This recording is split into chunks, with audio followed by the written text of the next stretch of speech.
Enterprise Development Specialist, Catherine Wijnberg, joins me now from our Cape Town studios. A very good morning to you, Catherine. Thank you for joining us. Hi, morning, Peter. All right, so is there finance out there? Is it readily available? Look, I think the thing is that there's definitely finance out there. We've seen recently in the press reports that the banking sector is increasing their lending significantly to unsecured borrowers. So there's a lot of money that's being lent out, but it's not being lent to the business sector. So what are the problems then? Why is it that we're getting these people that are starting businesses and they're saying that we just don't have money and no one's giving us money? I think what it is that there's a lack of communication between the two sectors. What we find is that the finance sector speaks very much in finance language, and they have certain expectations that, frankly, the small business sector doesn't really understand and isn't able to respond to. So, in fact, we put out a survey last year that found that 93% of respondents in the small business sector didn't understand where to go or how to go about accessing finance. There seems to be this lack of communication between the people with the money and the people who actually need it in the small business sector and also in the non-profit sector. So what needs to be done, Catherine? We believe that there needs to be a translation service, if you like. There needs to be a greater level of understanding between both parties, between those with the money and those without. And small business also needs to learn how to handle their finance better, to be more comfortable with it, to be more comfortable with the terminology that the people with money, the lenders, require.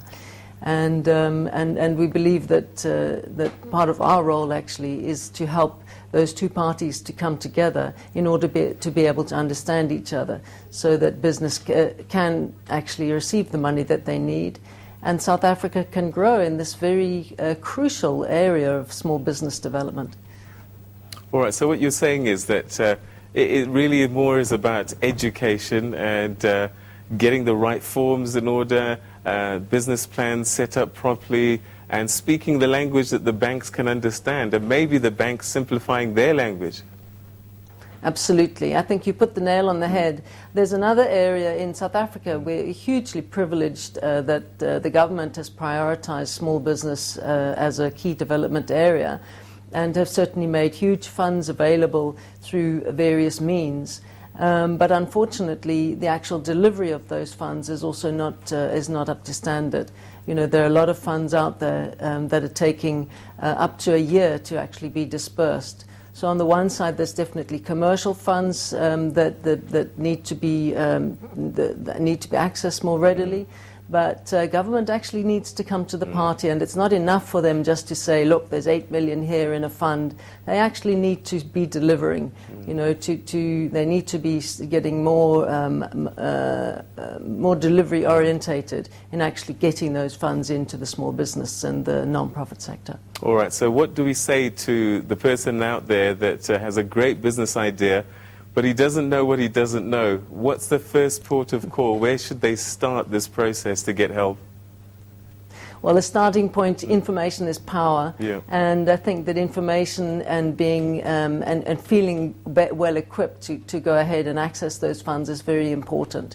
And it just happens, in fact, that we have put together a workshop and conference on the 26th and 27th of September in Johannesburg that does exactly this, that is this translation service. It actually brings key stakeholders from the finance sector together with small business and non-profits from all over South Africa. And it's a great opportunity for business owners and organization leaders to get the information that they need, to know where to go, how to get it, when to go to access finance, and then, in fact, to know how to sustain it in the organization. So certainly I would suggest that that's very much a starting point. All right, we're going to have to leave it there, Catherine, but thank you very much indeed for pointing that out and giving a lot of people hope, I think. That was Catherine Wijnberg from Fetola. She's the CEO there. All right, time now for